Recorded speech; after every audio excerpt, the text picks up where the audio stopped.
स्वागत है आपका बिग ब्रेकिंग में। मैं हूं आपके साथ श्रुति श्रीवास्तव। सबसे पहले बात उदयपुर से बड़ी खबर की। रिहायशी इलाकों में लेपर्ड का मूवमेंट देखा गया। लगातार जारी गोगुंदा के भानपुरा गांव में आबादी क्षेत्र में लेपर्ड दिखा हुआ नजर आया। जैन मंदिर में लगे सीसीटीवी कैमरे में लेपर्ड का मूवमेंट कैद हुआ है। रात करीब 1:20 पर मंदिर परिसर में घूमता हुआ नजर आया है लेपर्ड। ग्रामीणों में दहशत का माहौल है। वन विभाग के अधिकारियों को सूचना दे दी गई है। 10 दिन पहले भी इसी मंदिर के बाहर सीसीटीवी में लेपर्ड का मूवमेंट कैद हुआ था। पिंजरा लगाने की मांग यहां पर ग्रामीणों के द्वारा की जा रही है। तो रिहायशी इलाकों में लेपर्ड के मूवमेंट से दहशत बनी हुई है। फिलहाल सीसीटीवी कैमरे में लेपर्ड की मूवमेंट कैद हो गई है। सबसे बड़ी बात यहां पर यह है कि 10 दिन पहले भी लेपर्ड के मूवमेंट को यहां पर देखा गया था और अब वन विभाग की तरफ से पिंजरा लगाने की मांग ग्रामीणों के द्वारा की जा रही है। तस्वीरें आपके सामने है सीसीटीवी की। आप देखिए कि किस तरह से रिहायशी इलाकों में बेखौफ होकर, निश्चिंत होकर लेपर्ड घूमता हुआ नजर आ रहा है। तो रिहायशी इलाकों में लेपर्ड मूवमेंट की ये सीधे तस्वीरें। लगातार रिहायशी इलाकों में लेपर्ड का मूवमेंट देखा जा रहा है। सीसीटीवी में कैद हो चुका है ये वीडियो और उसके बाद से वन विभाग को सूचना दी गई है। अब पिंजरा लगाने की मांग यहां पर की जा रही है। लेपर्ड के मूवमेंट से रिहायशी इलाकों में भय बना हुआ है। और इसी जगह पर जहां पर आप लेपर्ड के मूवमेंट के देख रहे हैं, इसी रिहायशी इलाके में 10 दिन पहले भी लेपर्ड के मूवमेंट को देखा गया था। तो भरसक क्या यही लेपर्ड है जो 10 दिन पहले भी नजर आया था या कोई और लेपर्ड है, ये बड़ा सवाल है। फिलहाल सबसे बड़ा टास्क यहां पर यह है कि इस लेपर्ड को पिंजरे में कैद किया जाए। हमला ये मतलब इससे पहले ये किसी के ऊपर हमला करे, किसी के ऊपर अटैक करे, उससे पहले ही इसको पकड़ना जरूरी है। रिहायशी इलाका है जहां पर ये मूवमेंट कर रहा है। रात के करीब 1:20 पर ये मूवमेंट करता हुआ रिहायशी इलाके में पहुंचा और वहां पर जो सीसीटीवी लगा था उसमें ये वीडियो कैप्चर हो गया। फिलहाल वन विभाग को सूचना दे दी गई है। आप लेपर्ड के मूवमेंट को देख रहे हैं रिहायशी इलाके में। तो वन विभाग के आसपास, वन के पास मतलब कि जंगलों के आसपास जो ग्रामीण बसे हुए हैं, जो ग्रामीण वासी हैं, जहां गांव बसा है, वहां पर तो अधिकतर हमने देखा भी कि लेपर्ड का मूवमेंट बना रहता है। या ज्यादा जानकारी के साथ संवाददाता कपिल इस खबर पर जुड़े हुए हैं। कपिल, 10 दिन पहले भी लेपर्ड का मूवमेंट देखा गया था, सेम फिर से लेपर्ड का मूवमेंट देखा गया, क्या कुछ जानकारी? बिल्कुल, देखिए गोगुंदा वही इलाका है जहां पर तकरीबन 2 से 3 महीने पहले जो लेपर्ड था वो आदमखोर बन चुका था और कई जान ले चुका था। फिर एक बार इन रिहायशी इलाकों में लेपर्ड देखा जा रहा है। जिस जगह 10 दिन पहले लेपर्ड नजर आया उसी जगह पर मंदिर के ऊपर लेपर्ड एक और रात को नजर आया घूमता हुआ। सीसीटीवी कैमरे में जब ये कैद हुआ तो इसकी तस्वीरें जैसे ही सामने आई पूरे सोशल मीडिया पर ये तस्वीरें फैल गई। लोगों में अब दहशत का माहौल है क्योंकि ये रिहायशी इलाका है, जैसा हम तस्वीरों में भी देख पा रहे हैं। तो ग्रामीणों की ये मांग है कि रिहायशी इलाकों में जिस तरह से लेपर्ड लगातार आ रहा है, ये लोगों के लिए जान का खतरा हो सकता है। तो ऐसे में यहाँ पिंजरा लगाने की भी मांग की जा रही है। जी अच्छा, ये भी बहुत जरूरी है। पिंजरा लगाने की मांग तो की जा रही है, लेकिन इसके पहले भी 10 दिन पहले लेपर्ड का मूवमेंट देखा गया कपिल, आज फिर देखा गया। तो इस बीच में वन विभाग क्या कर रहा है? देखिए, 10 दिन पहले भी लेपर्ड देखा गया था, सीसीटीवी कैमरे में उसकी भी तस्वीरें कैद हुई थी। इसकी सूचना भी वन विभाग को दी थी, लेकिन बहुत ज्यादा गंभीरता से शायद इसको नहीं लिया गया है और यही वजह है कि किसी तरह की कोई लेपर्ड को ऐसे प्रयास नहीं किए गए कि उसका रिहायशी इलाके में मूवमेंट कम हो। नहीं तो वन विभाग गंभीरता तब लेगा जब ये किसी के ऊपर अटैक कर देगा। बिल्कुल, देखिए ये बड़े सवाल वन विभाग पर खड़े करता है। क्या वो इंतजार कर रहा है उस तरह लेपर्ड जो कि पहले आदमखोर हुआ था गोगुंदा इलाके में और आधे दर्जन से ज्यादा लोगों की जान ले चुका था, क्या वन विभाग ऐसे किसी हादसे की इंतजार कर रहा है? ये बड़े सवाल वन विभाग पर उनकी कार्यप्रणाली के द्वारा खड़े हो रहे हैं। ठीक है, बहुत शुक्रिया कपिल तमाम जानकारी देने के लिए खबर पर। और अगर दिल्ली का चुनाव खत्म, लेकिन पंजाब में टेंशन शुरू हो गई। आम आदमी पार्टी को दिल्ली में हार का जो करंट लगा उसका इंपैक्ट पंजाब तक नजर आ रहा। आज होने वाली बैठक के लिए भगवंत मान चंडीगढ़ से दिल्ली के लिए रवाना हो गए और इन सब के बीच सवाल ये कि केजरीवाल विधायकों से क्यों मिल रहे हैं, आखिर केजरीवाल के मन में क्या है। इसी बीच कांग्रेस ने पंजाब सरकार को लेकर एक बड़ी भविष्यवाणी भी कर दी। कांग्रेस ने मिड टर्म इलेक्शन की भविष्यवाणी की। बीजेपी भी बड़ा दावा कर रही। उसका कहना है कि केजरीवाल भगवंत मान को हटाकर खुद सीएम बनना चाहते हैं। साफ है, दिल्ली की हार के बाद उपजे नए हालात में अब केजरीवाल को पंजाब को संभालने में अपना समय देना होगा।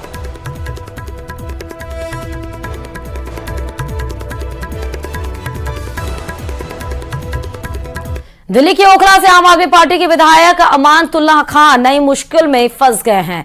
अमानतुल्लाह खान के खिलाफ सरकारी काम में बाधा डालने के आरोप में दिल्ली पुलिस ने एफआईआर दर्ज कर ली है। आप विधायक और उनके समर्थकों पर क्राइम ब्रांच की टीम के साथ बदसलूकी करने का आरोप है। यह मामला जामिया इलाके का है, जहां दिल्ली पुलिस क्राइम ब्रांच की टीम हत्या के एक आरोपी को गिरफ्तार करने गई थी। आरोप है कि अमानतुल्लाह खान के समर्थकों ने पुलिस की कार्रवाई में बाधा डालने की कोशिश की और आरोपी को भागने में मदद की।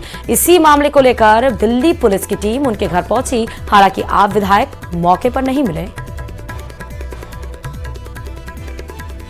आम आदमी पार्टी के विधायक अमानतुल्लाह खान की मुश्किलें एक बार फिर से बढ़ गई हैं। दिल्ली पुलिस ने अमानतुल्लाह खान और अन्य के खिलाफ एफआईआर दर्ज कर ली है और ये FIR Jamia Nagar police station में दर्ज हुई है। दरअसल आज करीबन 2:30 से 3 बजे के बीच जो दिल्ली पुलिस की क्राइम ब्रांच है वो एक हत्या के प्रयास के मामले के एक भगोड़े को तलाश करती हुई जामिया पहुंची थी और उसमें सावेज नाम के एक आरोपी को जब क्राइम ब्रांच की टीम ने पकड़ा, उसी दौरान जो दिल्ली पुलिस का आरोप है कि जो आम आदमी पार्टी के विधायक है अमानतुल्लाह खान, वो अपने कुछ समर्थकों के साथ वहां पर पहुंच गए और वहां पर पुलिस के साथ उनकी कुछ बहस होती है और उसके बाद जो सावेज है वो मौके से फरार हो जाता है। जिसके बाद जो जामिया नगर पुलिस स्टेशन है वहां पे जो क्राइम ब्रांच के जो पुलिसकर्मी है जो उस वक्त मौके पे मौजूद थे, उनके बयान के आधार पर, उनकी एमएलसी के आधार पर दिल्ली पुलिस ने सरकारी काम में बाधा डालना और अन्य धाराओं में ये केस दर्ज कर लिया है। दिल्ली पुलिस सूत्रों का कहना है कि जो विधायक हैं उनको पुलिस ट्रेस कर रही है, उनसे इस पूरे मामले में पुलिस पूछताछ करना चाहती है और जो अन्य लोग वहां पे मौजूद थे उनके खिलाफ भी एफआईआर दर्ज कर ली गई है। इसके अलावा कुछ वीडियो फुटेज भी जो है वो पुलिस के हाथ लगे हैं, जिसमें कि जो पूरा घटनाक्रम था वो कैद हुआ है। और दिल्ली पुलिस का कहना है कि 2018 का ये एक आरोपी था एक केस का, जिसमें उसकी तलाश लंबे वक्त से की जा रही थी और उसके बाद पुलिस को कुछ इनपुट मिले थे कि क्राइम ब्रांच की टीम को कि जामिया नगर में जो आरोपी है वो वहां पर मौजूद है और उसके बाद पुलिस ने उसे ट्रेस किया और जब उसे पकड़ा उसके बाद ये पूरा घटनाक्रम होता है और उसमें आम आदमी पार्टी के जो विधायक है अमानतुल्लाह खान वो मौके पे मौजूद नजर आते हैं, जिसके बाद कुछ कहा सुनी और बहस होती है और उसके बाद जो सावेज नाम का जो आरोपी है वो मौके से फरार होने में कामयाब हो जाता है। फिलहाल पुलिस जो है वो आरोपी की भी तलाश कर रही है और इस पूरे मामले में दिल्ली पुलिस सूत्रों का कहना है कि अमानतुल्लाह खान से पुलिस पूछताछ करना चाहती है और इसलिए पुलिस लगातार उनकी भी तलाश कर रही है। कैमरामैन पंकज के साथ आनंद तिवारी, न्यूज 18 इंडिया, दिल्ली। भाजपा प्रदेश अध्यक्ष मदन राठौर ने कैबिनेट मंत्री किरोड़ी लाल मीणा को अनुशासनहीनता का नोटिस भेजा है। किरोड़ी के फोन टेपिंग के बयान को पार्टी ने अनुशासनहीनता माना है और इस मामले को लेकर मदन राठौर ने कहा कि यह पार्टी का अंदरूनी मामला है, ये मीडिया ट्रायल के लिए नहीं है। इसके अलावा उन्होंने और क्या कुछ कहा है, सुनिए जरा। बीजेपी के अध्यक्ष मदन राठौर उनसे बात करते सर, जिस तरह से किरोड़ी लाल मीणा जी को आपने नोटिस दिया है सर, कैसे देखते हैं इसे सर? तो पार्टी का अंदरूनी मामला है, ये मीडिया ट्रायल के लिए नहीं है और हम लोग अपने परिवार की चर्चा करते हैं, साथ में बैठ करके गुण दोष पर भी चिंतन मनन करते हैं, ये उसी का हिस्सा है। लेकिन सर जिस तरह से उनका कहना है, किरोड़ी लाल मीणा जी का कहना है कि वो पार्टी के अनुशासित सिपाही हैं, कैसे देखते हैं इस बयान को? बहुत अच्छी बात है, यदि अनुशासित सिपाही है तो बहुत खुशी की बात है, हम सबको अनुशासन में रहना ही चाहिए। लेकिन नोटिस नहीं मिला है, वो यह बात कह रहे हैं। अच्छी बात है, चलो पता चल जाएगा। हाँ सर, मैं आखिरी सवाल जानना चाहूंगा कि जो उनके समर्थक हैं, समर्थकों से क्या आप अपील करेंगे सर? समर्थक कोई व्यक्ति विशेष के होते नहीं है, सभी पार्टी के समर्थक हैं, भारतीय जनता पार्टी के समर्थक है, कोई व्यक्ति विशेष के समर्थक होते भी नहीं। ठीक है, बहुत धन्यवाद। विनीत कुमार, न्यूज 18 दिल्ली। और चलिए अब बात उदयपुर से बड़ी खबर की। स्कूल की छत से प्लास्टर गिर गया है, जर्जर अवस्था में ये सरकारी स्कूल बताया जा रहा है और जर्जर इतनी अवस्था है सरकारी स्कूल की कि स्कूल की छत का प्लास्टर ही गिर गया। शिक्षक राधा मोहन पालीवाल प्लास्टर गिरने से छत की चोटिल हो गए हैं। मावली क्षेत्र के फौजाबाग के कुएं गांव की यह घटना है, राजकीय प्राथमिक विद्यालय में घटना हुई है। प्लास्टर गिरने से ग्रामीणों में आक्रोश है। स्कूल दुरुस्त नहीं होने तक बच्चों को स्कूल नहीं भेजने का निर्णय उनके पेरेंट्स के द्वारा लिया जा रहा है। स्कूल के दूसरे कक्ष में भी पूर्व में प्लास्टर गिर चुके हैं। तस्वीरें आपके सामने हैं, जिस स्कूल की कक्षा के छत का प्लास्टर गिरा है। ये भी बताया जा रहा है कि जो शिक्षक हैं वो घायल हो गए हैं। इसके पहले भी इसी जर्जर जो सरकारी स्कूल है, दूसरे कक्ष के भी छत का प्लास्टर गिर चुका, लेकिन उसके बाद भी कोई सुध नहीं ली गई और फिर से इसको मरम्मत नहीं कराया गया और एक बार फिर से घटना इसी जर्जर स्कूल में घटी। एक क्लासरूम के छत का प्लास्टर फिर गिर गया और इसमें एक शिक्षक, एक टीचर भी घायल हो गया है। अब जो ग्रामीण हैं जो बच्चों के पेरेंट है, माता पिता, उन्होंने बड़ा डिसीजन लिया। उन्होंने कहा कि जब तक मरम्मत नहीं किया जाता है इस जर्जर सरकारी स्कूल का, तब तक बच्चे पढ़ने के लिए नहीं जाएंगे। ये हमारे कोई ध्यान लगाने वाला नहीं, हम स्कूल को लॉक कर रहे हैं गांव वाले।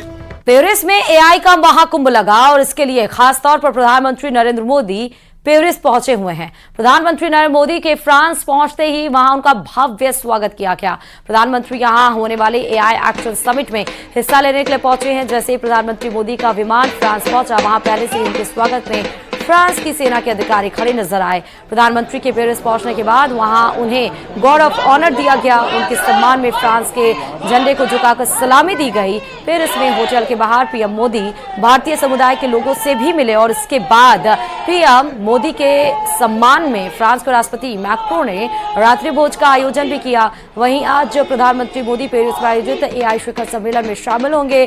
पीएम मोदी पेरिस में एआई समिट के सह अध्यक्ष होंगे।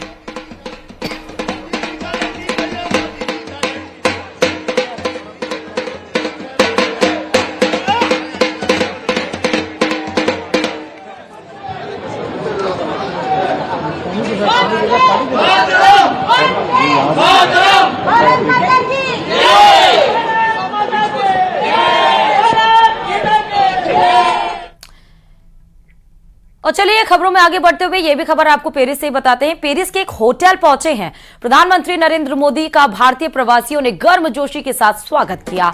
भारतीय समुदाय के लोगों ने ढोल बजाकर मोदी की गारंटी का गाना गाया, जिसके बाद सिख समुदाय के एक प्रवासी भारतीय ने पीएम मोदी का हाथ जोड़कर अभिनंदन किया और सिख गुरुओं के साथ साहबजादों का जन्मदिन मनाने के लिए पीएम को धन्यवाद भी दिया। हमारे सिख गुरुओं के जन्मदिन मना रहे हो, साहिबजादों के जन्मदिन मना रहे हो। पहला प्रधानमंत्री देश का हुआ जो सब धर्मों की बात करते हैं। सबसे ज्यादा खुशी है जो आप हमारे सिख गुरुओं के जन्मदिन मना रहे हो, साहिबजादों के जन्मदिन मना रहे हो। पहला प्रधानमंत्री देश का हुआ जो सब धर्मों की बात करते हैं। फ्रांस दौरे पर पेरिस पहुंचे प्रधानमंत्री मोदी को लेकर भारतीय समुदाय में अलग ही जोश दिखाई दिया। पेरिस में मौजूद भारतीय समुदाय के लोगों ने पीएम मोदी की जमकर तारीफ की। सबसे हाथ मिलाया मोदी जी ने। हमें दाऊदी बोरा कम्युनिटी घना खुश है, मोदी जी सब आया छे घना खुश है। घना बोरा समाज हमारा गर्वी साहेब मोदी साहेब गुजरात ने हिंदुस्तान ना प्राइम मिनिस्टर आखा हिंदुस्तान नु मान અને હિન્દુસ્તાનના વાસ્તે જે પણ કીધું છે એના જેવું કોઈ ન કરી શકે। એને હંમેશા ખુદા આબાદ રાખજો। देखो हम कैसे मिलजुल कर रहते हैं। मोदी जी आए हैं, मोदी जी आए हैं। हम बहुत खुश हैं मोदी जी हमारे देश में आए इधर। हाँ जी हमने हाथ मिलाया, हम बहुत खुश हैं, बहुत खुश हैं। मैंने उनसे बात की है कि देश के ये पहले प्राइम मिनिस्टर हैं जो सब धर्मों की बात करते हैं, सिख गुरुओं के जन्मदिन मनाते हैं, साहिबजादों के जन्मदिन मनाते हैं और सबको साथ लेके चलते हैं। सबका साथ सबका विकास, ये पहले प्रधानमंत्री है जो सबके धर्मों के लिए बात करते हैं। बहुत अच्छा लगा, हमने उनसे हाथ मिलाया, हमें इतना अपनापन लगा उनके साथ कि उन्होंने खुद से हमसे हाथ मिलाया, केमचो बोला, तो बहुत अच्छा एक्सपीरियंस था। और हम उनके लिए रुके हैं, हमको सपोर्ट करने के लिए एआई समिट के लिए आए हैं। तो मोमेंट फ्रीज हो गया, उनसे हाथ मिला के। बारिश भी हो रहा था, नमस्कार कहा, शुक्रिया कहा, सब कुछ इतना अच्छा मोमेंट रहा। भगवान उनकी रक्षा करे। हाँ, और कितना अच्छा मोमेंट है कि मोदी जी एआई समिट के लिए आए हैं। फ्रांस भी आज भारत को डेवलप कंट्रीज में देख रहा है। इससे हमारी इमेज भारत की जो इतनी ऊपर जा रही है, हर बार मोदी जी की विजिट के साथ कुछ ना कुछ नया अचीव करते हैं। एरो इंडिया 2025 में भारतीय वायुसेना के साथ दुनिया भर के लड़ाकू विमानों का जलवा देखने को मिल रहा है। 14 फरवरी तक चलने वाले इस एयर शो की theme the runway to the billion opportunities है। आपको दिखाते हैं कि कैसे बेंगलुरु के आसमान में ताकत की नुमाइश हो रही है।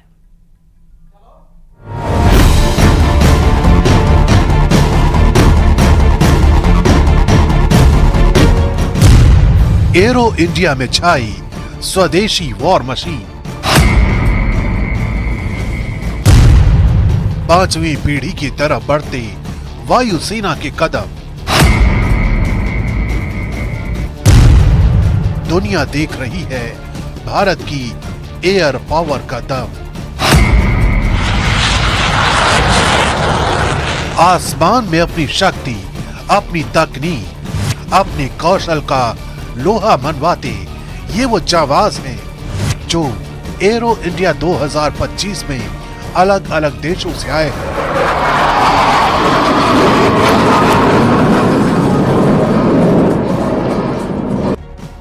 ये 15वां मौका है जब भारत ने वैश्विक शक्ति की नुमाइश के लिए बेंगलुरु में एरो इंडिया का मंच तैयार किया है।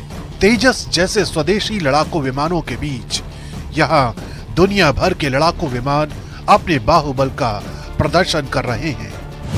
खास बात ये कि इस दौरान 5वीं पीढ़ी के फाइटर जेट छाए हुए हैं।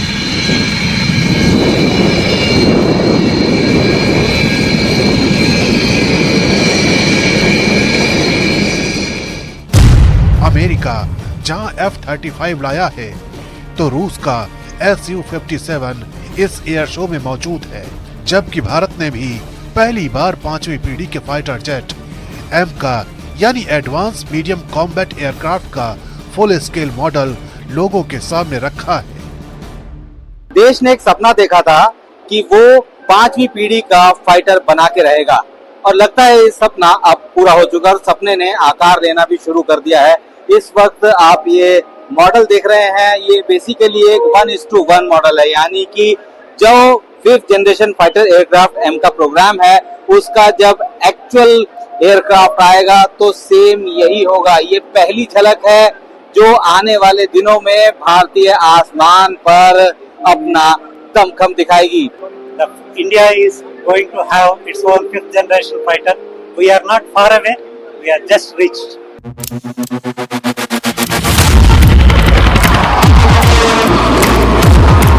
दुनिया के 3 देश ही अभी 5वीं जनरेशन के फाइटर जेट बना रहे हैं, जिनमें अमेरिका, चीन और रूस जैसे देश शामिल हैं।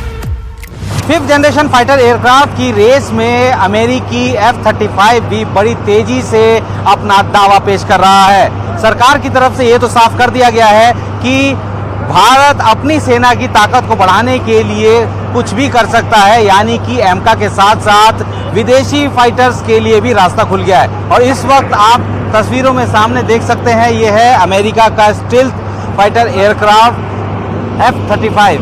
पिछले 1 साल में इसने अपने कॉम्बैट कैपेबिलिटी को बेहतरीन तरीके से दिखाया। इजराइल लगातार इन्हीं के जरिए हमले करता रहा है।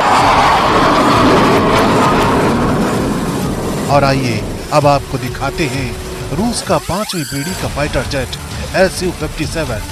ये एक अत्याधुनिक stealth multi role fighter jet है। आज के दौर में लड़ाई में यानी कि जंग में उसी का पलड़ा हमेशा भारी रहेगा जिसके पास तकनीक के हथियार होंगे, बेहतर तकनीक वाले हथियार होंगे। और इसी तरीके से अब वो सारे देश जो कि पूरी दुनिया में अपना लोहा मनवाते हैं, अब 5वीं पीढ़ी के फाइटर एयरक्राफ्ट को लेकर हवा में उड़ान भर रहे हैं। इस वक्त आप सामने देख सकते हैं, ये दुनिया का सबसे नया और सबसे बेहतरीन fighter aircraft 5th generation fighter aircraft Su-57 ये रूस का है और ये पहली बार हुआ है कि ये भारत के आसमान में इसने उड़ान भरी है। जाहिर है भारतीय वायुसेना भी लगातार अपनी ताकत में इजाफा कर रही है और मेक इन इंडिया के नारे को साकार कर रही है।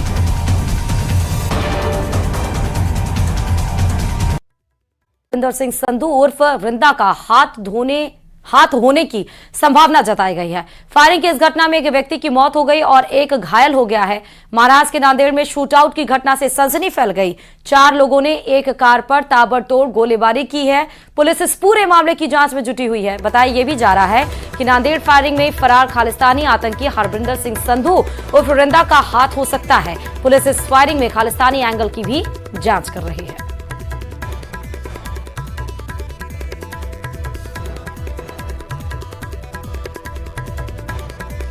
और चलिए इसी के साथ इस बुलेटिन में फिलहाल अभी के लिए इतना ही। आगे देखिए 100 गांव 100